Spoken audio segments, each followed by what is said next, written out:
So I am going to introduce Fred LeMay, and you are going to just give us a little bit of your background and just get started on your talk. Okay. Well, I'm going to go ahead and share my screen now and not wait, just to make sure I've got it. And then it works. Can everybody see my screen? Yes. So let me just now get everyone back in. So you can all see, is it advancing? Yeah. Yes. Perfect. All right. Yeah, and I guess I would ask that folks mute, so we don't get all these background noises. Well, thanks for having me. Up front, I'm going to give you a disclaimer. I am not an economist. I'm just a guy from actually a liberal arts degree, a liberal arts background from a small school in northern Michigan. I come upon climate because I care about the climate. I care about my kids and my grandkids' future. So Citizens Climate Lobby has lobbied for a carbon price for a number of years. And while I'm still a bit of a newbie in CCL, I'm increasingly interested in all this talk about emission trading systems and cap and trade and carbon fee and border adjustments. So I had a personal need to try to make sense of all of it from a real layman's terms. So maybe how I've come to think about carbon pricing will help you. And so we're going to really discuss it on a basic level and not get in deep in the weeds in carbon pricing because I'm really not qualified to.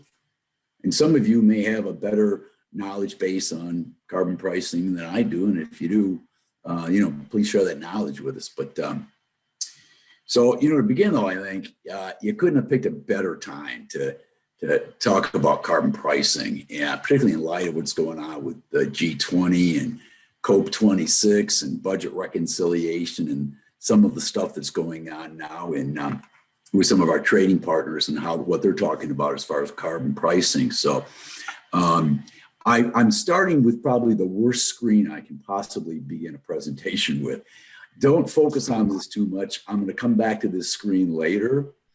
But the point I want to make, and the slide attempts to predict, is there are currently like 67 different carbon pricing programs or schemes either in place or in various phases of implementation worldwide.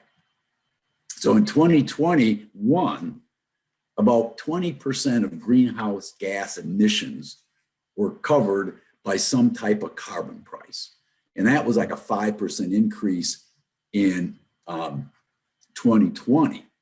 So together, these economies represent a very sizable part of international trade. And many of these key players that have carbon pricing, like the European Union and Canada, Japan, and even China is talking about it, they're considering mechanisms called carbon border adjustments or carbon border mechanisms or CBAMs, which will adversely impact economies without an equivalent carbon price system. So we'll talk about that stuff in a high level in a minute. But what our trading partners do, that's probably reason number 2 why we should care about carbon pricing. So here's what I want to talk about in like 20 minutes or so tonight is discuss the basics of carbon pricing. And there's several different types used. They can be confusing. They were confusing to me. So I kind of consider this maybe, carbon pricing 101. So real high level, you guys all know this, but carbon's a major cause of climate change, right? Polluters of carbon do so free and at no cost, and so we kind of need to change that. Change the rules of the game.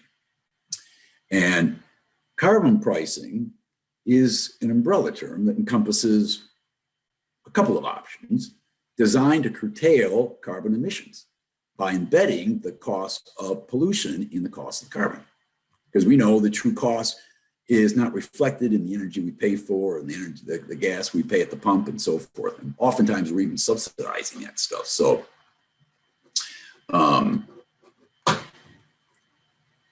there, I lost my mouse. So the two most common carbon pricing mechanisms are carbon tax and cap and trade. And I'll talk about both of those, how they're like and how they're different. And I'll summarize some of the carbon pricing bills that were introduced in Congress this year really quickly. And then an update from what I know as far as what's going on in Congress as far as budget reconciliation and that kind of stuff. So anyways, here is the, now for the number one reason that you care about carbon pricing. I'm going to zip through a really quick review of data and its impact to illustrate the urgency of action. And I know you all know this, so I apologize in advance. But you can't talk carbon pricing without talking about climate and why we care. And I was compelled to just show some slides. So, because who doesn't like some drama in some slides? So anyways, you guys also know that the science is more solid and agreed upon than some of our family and friends think. The vast majority of climate scientists agree greenhouse gases cause warming. And that includes carbon dioxide, methane, nitrous oxide. And carbon dioxide fuels include oil, gas, coal, and that's about 82% of all greenhouse gases. So the latest report in the Intergovernmental Panel on Climate Change provides a really stark reality. And you probably all know what IPCC is about, but it's a UN-sponsored entity that provides periodic assessments of climate. It's heavily researched and heavily vetted by the world's foremost climate organizations and climate scientists. And the latest report of August of 2021 tells us that climate change is in every region and across the whole system. And it states that we see the changes we see in climate are unprecedented in thousands, if not hundreds of thousands of years. So anyways, you know that the consensus says we need to keep average temperatures below 1.5 centigrade to avoid the worst impacts of climate. And unfortunately, the assessment reports the chances of crossing the global warming level of 1.5 in the next few decades is probable. And it further states that unless we take immediate and rapid large-scale reductions in greenhouse gas emissions, limiting warming to close to 1.5 or 2 centigrade is beyond reach. And that translates to the 2.7 and 3.6 Fahrenheit. So, you say, what's the big difference between 2.7 and 3.6 Fahrenheit? Well, that's the difference between maybe having some coral reefs and not having coral reefs, and maybe having some Arctic ice and having no Arctic ice. So the data is pretty stark, and it's a stark warning of a wake-up call. I don't have time to get into this, but I couldn't resist just showing this in that the IPCC report does a lot of modeling, and it's way over my head. So thank goodness I don't have time to explain it to you because you'd be better at this than I would. But it prints out 5 scenarios and take a look at based on 5 models and look at the long term for the end of the century. The best case and very likely is it's not looking very good of holding climate change below 1.5 or even 2. So just to illustrate the reality, and again, my apologies if you've seen these slides, but I just can't help myself, is to illustrate the point is, so here's carbon dioxide emitted worldwide since the Industrial Revolution, right? And the fossil fuels really were funded the Industrial Revolution in the middle class of the Western world, and the blue is the developed countries, and the orange is the developing countries. And of course, they now want our standard of living. And so, there we are, that we're kind of off the charts. It's just for some reason it's cutting off the top, and it's like, we're already at 1.2. centigrade racing towards 1.5 centigrade. And of course, the result is average temperatures since the Industrial Revolution are, oh, there we go, 1.2. So you've probably all seen this automation of where the world is cooler and warmer in 2022 compared to the middle of the 20th century. So I'm not going to show it to you and play that audio, but the point is you can talk about Siberia heat waves and fires in Australia with 125 plus temperatures and droughts and wildfire and Arctic ice and German floods. But you don't have to look any further than the United States. This is the frequency of billion-dollar disasters. And look at the trend line on this thing, so the frequency. And this is from an insurance perspective, not sustainable. Long-term, this is not going to work. To another view of this is, here's the number of events. And the last 6 years are all in the pastel on top. And 2021 is red. And look where that's headed. So just in 2021 alone, year to date, there's double the climate deaths than there were in 2020. And we know all this stuff. I mean, we're reading it all the time. We're living it. The Western drought, the Texas storms, and the failure of the electric grid, the Louisiana flooding, and close to home to me. And I'm glad, I was excited if Stephanie does join us. The Tennessee County you picked is very close to. I have a second home. Like Betty and my friends at CCL are sick of hearing this, but I have a home on the Tennessee River and it's very close to Waverly. Well, climate change was responsible for that flooding in Waverly. And 15% of the houses in Waverly were impacted by flooding. Now, there's not affordable housing in Waverly. So if your house is not habitable, you're probably going to leave because there's no place else to go in Waverly. And when the population leaves, it hurts business, and some businesses leave. And no offense to Waverly, but I know Tennessee small towns pretty well, and they're not thriving, and Waverly's not thriving, and it's not coming back.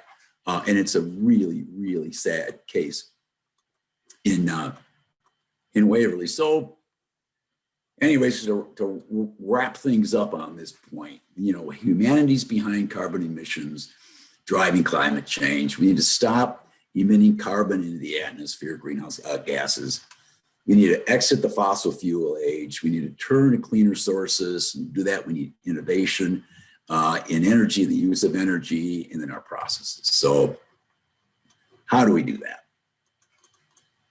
Well, two options. So I'm going to talk government programs first, and then market-based solutions, carbon pricing next. So as far as government programs, we need government programs.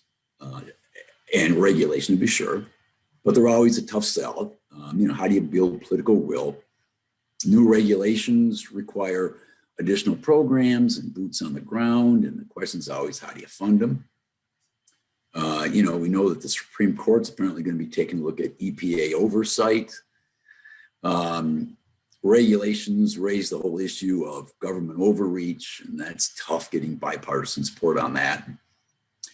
You can make the argument that governments aren't really good at picking winners and losers anyways. Mandates, we know how mandates go. I don't know if you remember the whole fight over incandescent light bulbs of a couple of years ago. You can't take my incandescent light bulbs away. And of course, we fought over mandates recently on other things. And government programs and regulations sometimes ignore benefits of market-driven solutions. And we need to leverage creativity and the genius of humanity to kind of solve the climate crisis. So that brings us to carbon pricing. And again, I know that there's not one single solution. We need a combination of government investments and incentives to shift clean energy and mandates and so forth. But recognizing all the options, the economists are overwhelmingly recommending that the path to managing climate impacts has to include putting a price on fossil fuels to reflect the present and future cost of climate impacts that result in burning fossil fuels. You know, the damage to crops, healthcare associated with heat waves, droughts, air pollution, loss of property, loss of infrastructure, sea level rise, you know. And none of these costs associated with climate change are currently reflected in the price we pay for carbon-based energy. So, you know, so if the true cost were reflected in what we pay for fossil fuel, the market, consumers, would change their behaviors, right? So energy producers would look for ways to reduce expenses, look for cheaper, cleaner sources of energy, and consumers would change their buying habits, further driving the market of cleaner solutions.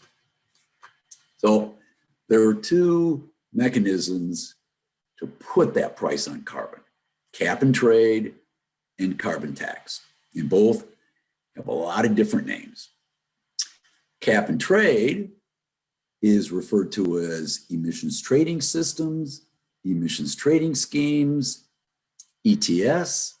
So allow, you know, what generally, of course, you're going to hear that in Europe and in Canada and most of the world, emission trading systems.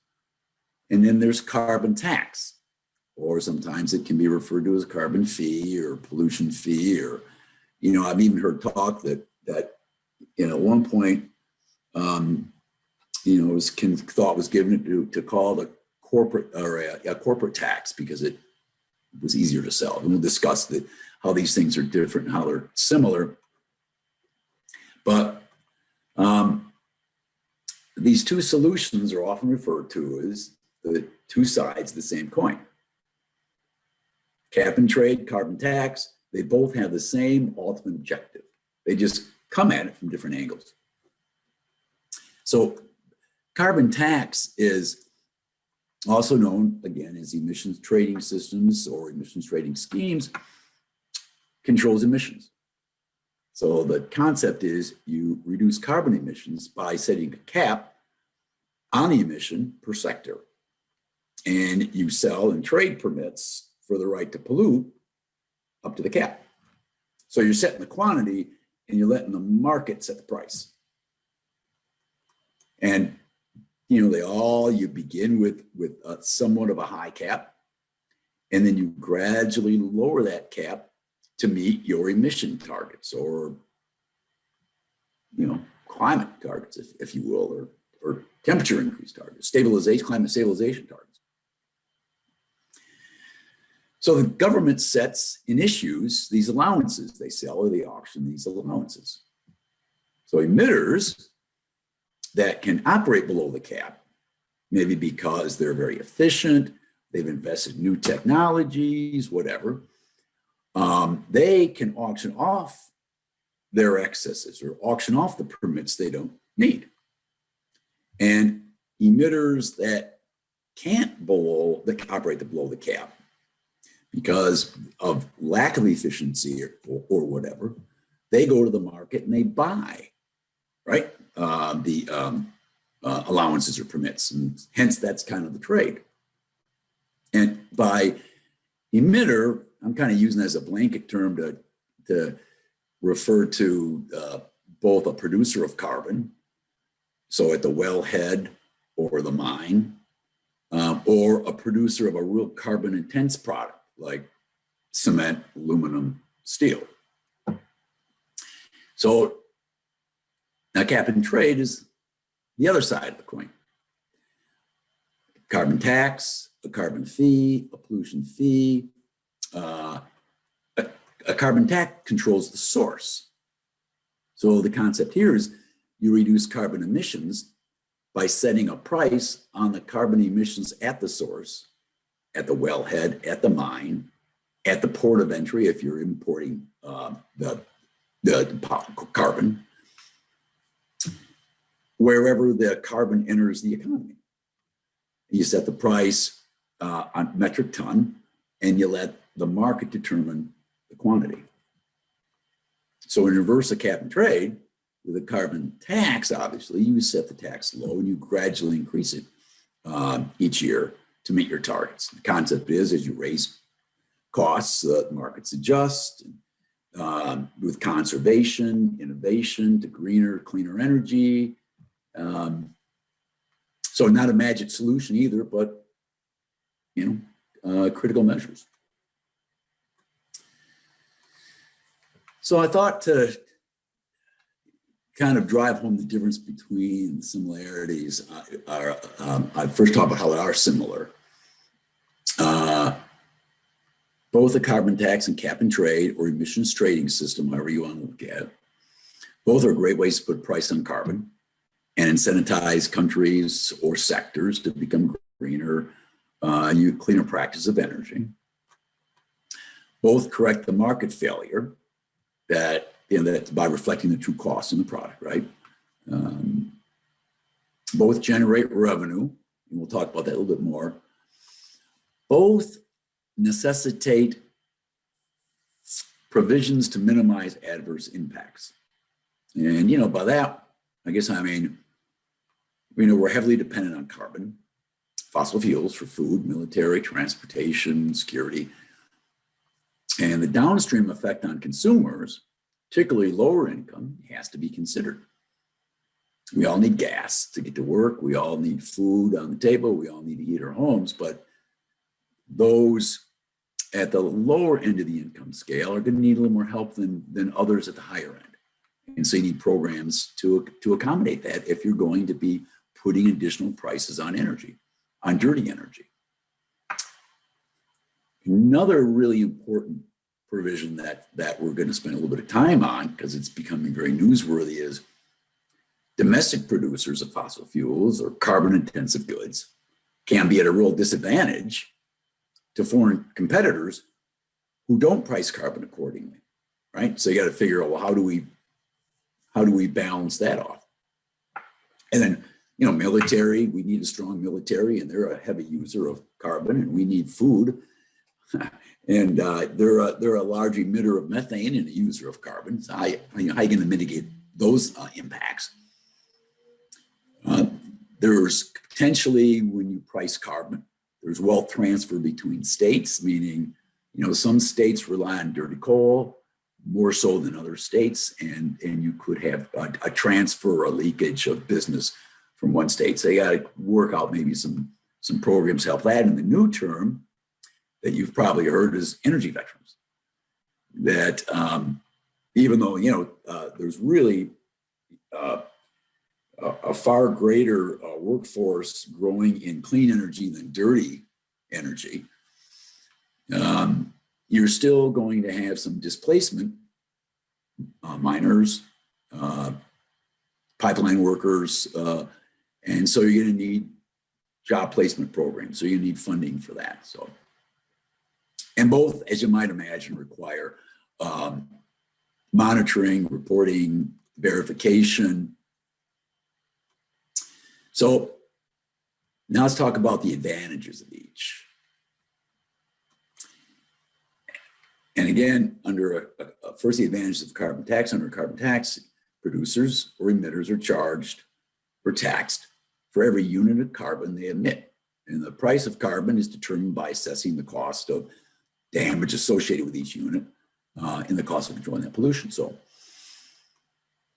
carbon tax advantages are, one, it's simpler and more transparent because it's really a tax, and it's almost like a flat tax.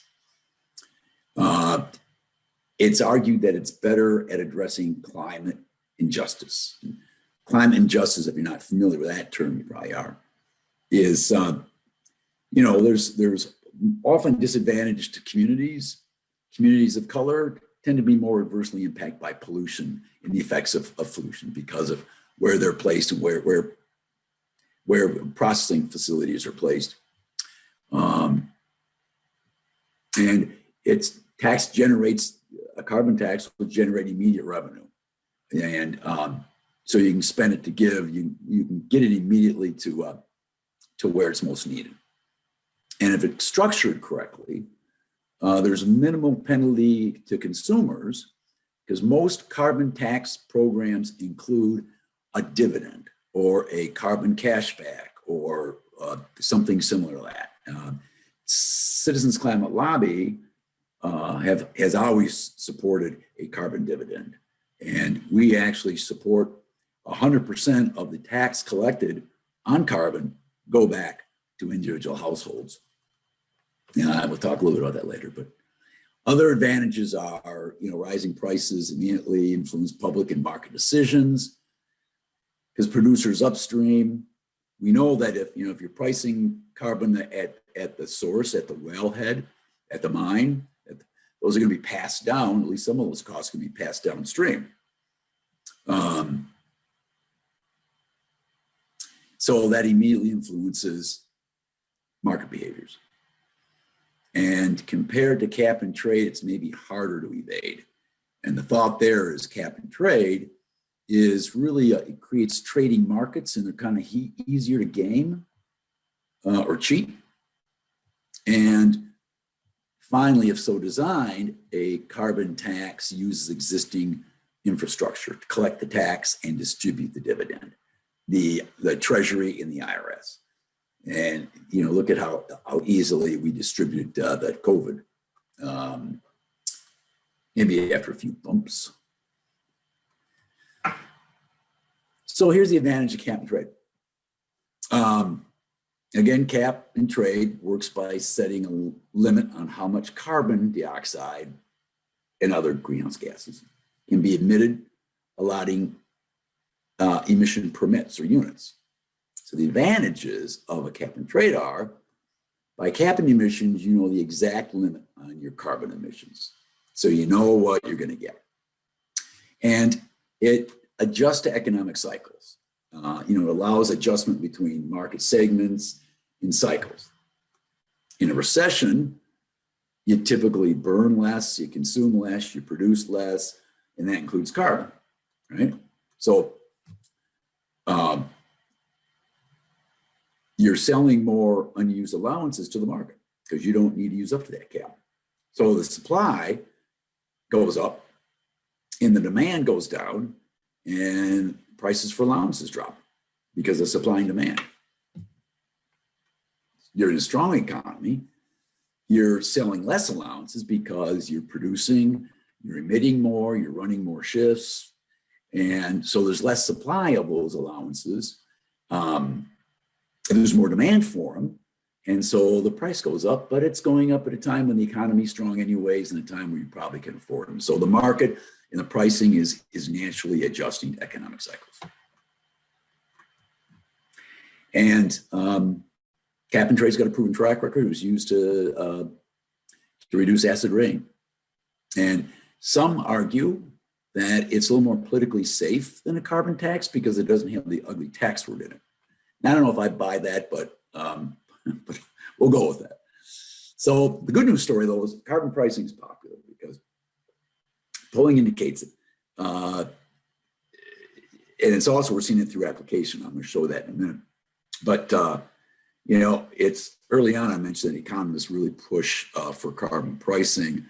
Wall Street Journal tracks endorsements of U.S. economists. And overwhelmingly, well near 4,000 economists now have bought into not only carbon pricing, but a carbon tax that increases every year, that has a border carbon adjustment, that has a dividend, and they actually state they want 100% of the dividend going to households. And that, again, tracks what CCL does. But the point here is not so much to sell CCL, but that the economists are buying, major economists are buying in the old price, the concept of carbon pricing and returning a dividend to households. And so a lot of support across the United States. The U.S. Chamber of Commerce is into carbon pricing. American Petroleum Institute supports carbon pricing. Kind of the who's who of the major corporations in America. And we know a growing number of Democrats support carbon pricing, and some Republicans now are coming on board. Lamar Alexander, before he left office, was saying favorable things about carbon pricing, and Mitt Romney's come out in support of it. And polling shows it's gaining in popularity. So getting back to the slide that I started at the beginning, I told you not to look at too closely. So there are 64 carbon pricing policies and 3 scheduled for implementation covering about 22% of worldwide emissions. So now this slide's a little busy. Let me kind of just walk you through it real quick. The green represents cap and trade, or by another name, emissions trading systems that are implemented or scheduled to be implemented in the world. And when you say scheduled to be implemented, that's not a wish list like, oh yeah, we'd like to do it. No, that means that because particularly with a cap and trade, with the emissions trading system, you got to set up the markets, the trading mechanisms. So you just don't do it overnight. So when it's scheduled for implementation, it simply means that you've got the mechanisms in motion to implement with timelines. So the green is emission trading systems or cap and trade. The brown are carbon tax systems. The yellow truly are either carbon tax or cap and trade systems that are under consideration. So there's the wafflers. So a couple of points, let's kind of zoom in on the EU. Couple of fun facts. The European Union emission trading system is by far the largest cap and trade system in the world. It accounts for 80% of the global carbon market credit. And it's sporting a market capitalization now of more than 250 billion. And so just taking a look at so the European Union has a cap and trade system, a emissions trading system. So they're green. Individual countries within the European Union, or at least within Europe, have also on top of the emission trading system, adapted carbon pricing systems. So that's why you're getting the herringbone look. Like interesting, like Australia. So it shows us that they have a emission trading system, cap and trade, because they're a member of the EU. And it also says they're considering something else. Well, actually, they just flipped a couple of days ago and announced that, yeah, they're going with a carbon price. So they're going to get the same herringbone, brown and green herringbone as everybody else. Another fun fact about the EU system is the price of 1 metric ton of carbon dioxide emission permit within the EU's emission trading system has more than doubled from its pre-pandemic levels in the past few weeks.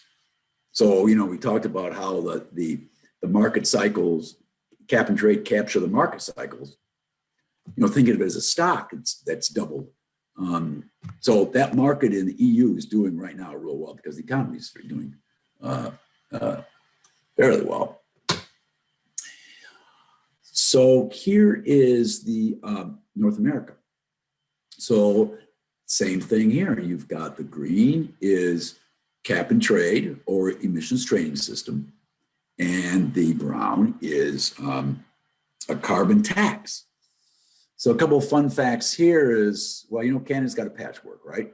The federal government has they call it a backstop, I think, where you can implement a stronger program, and if not, you can default to theirs. So that's kind of why you've got a patchwork going here. But I'm interested in like Washington, California. I know they have emissions trading systems. Don't ask me what they are because I haven't studied them. And I think I don't know if this dot is for Toledo or Toronto, so I don't know what country it's in. But I know one of the two was considering, one city's government was considering some type of a carbon pricing system. So anyways, so this kind of gets back to when I started that the number 2 reason that you want to talk about carbon pricing and know about carbon pricing is the following, is it begs the question looking at this map. Well, if some countries or territories don't impose carbon fees, meaning they can buy cheaper energy, or carbon material to produce carbon intensive goods. So they're going to operate at a lower expense margin, right? Producers from countries that are subject to carbon pricing will be at a disadvantage. They may even move to a country that doesn't have a pricing mechanism. So the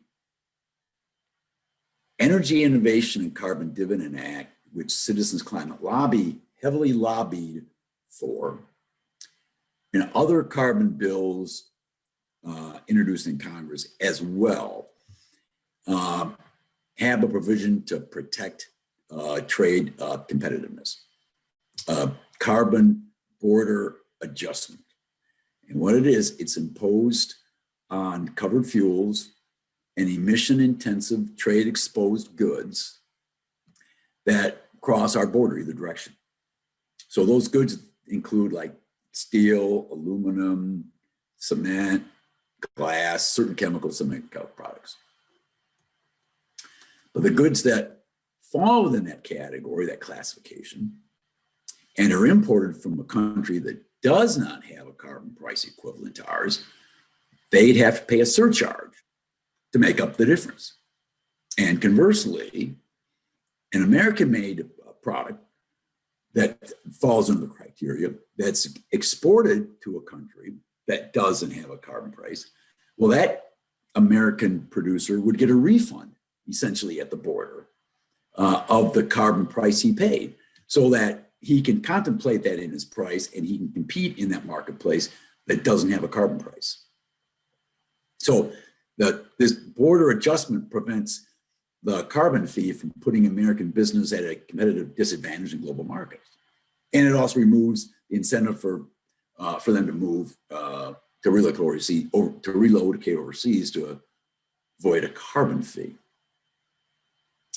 And a border carbon adjustment will encourage foreign countries to adopt their own carbon fee so that the money will enter their economy and not ours.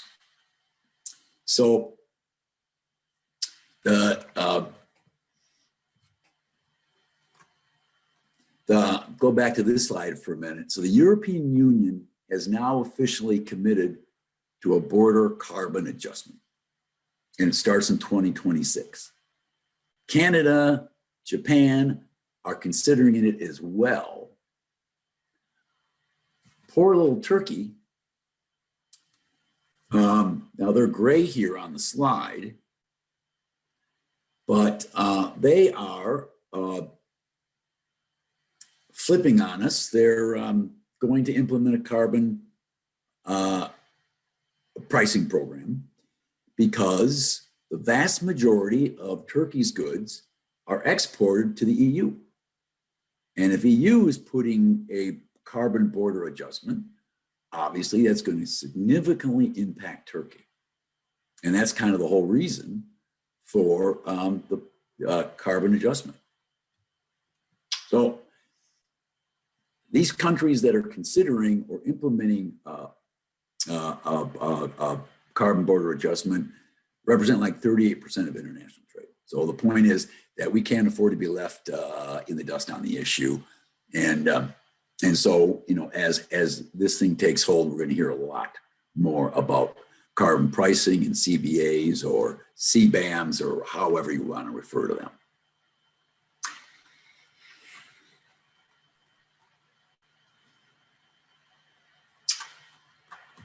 I want to shift now and, by the way, look who is the only country in the developing world that doesn't have a carbon price. Well, us in Australia, but Australia's got kind of a similar policy. But look at all the countries of the developing world that do, and we don't.